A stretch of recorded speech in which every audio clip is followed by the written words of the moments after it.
Some of the most frightening and hard-to-solve crimes are committed by serial killers. Local police struggle to identify and capture criminals who often cross state lines in their murderous sprees. Our Brendan McLaughlin looks at how serial killers may be responsible for unsolved murders right here in the Bay Area. Who would ever think you would wake up in the morning and you get a phone call that something happened to your daughter? 35 years later, Nancy Keogh of Pinellas Park still wonders and grieves over the abduction and murder of her daughter Cindy. So she had a lot of plans and a lot going on at that time. And as a new employee at a Pinellas Park convenience store, 19-year-old Cynthia Clemens was working the overnight shift alone. Pinellas County detectives believe that on Labor Day in 1980, she was forced into a car and driven away. Nothing, no evidence at the store, no indication of any struggle. Her purse was still left behind. When Cynthia's decomposed and apparently strangled body was found 6 weeks later in the woods off Bryan Dairy Road, there was still no suspect.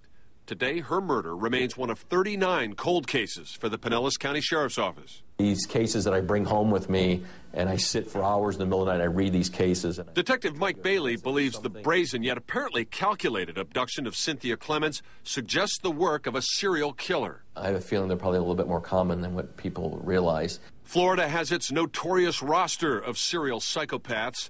Danny Rollins, Eileen Wuornos, even Ted Bundy did his vicious work in Florida. But an in-depth Scripps-Howard investigation found the Bay Area has clusters of unsolved murders that could also be the work of serial killers. Single mother Linda Slayton was found strangled in her Lakeland home in 1981. In 1982, the body of 16-year-old Leandra Hogan was found in a wooded lot off West Hillsborough Avenue, and there are others. It's difficult for local law enforcement to link their cold case murders to possible serial killers because they can't always see the big picture.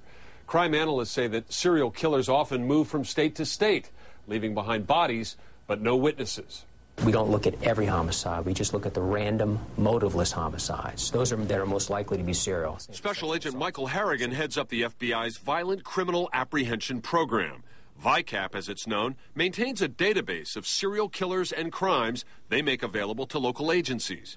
VICAP also tracks the victims of serial killers, 70% of whom are women who are usually sexually assaulted.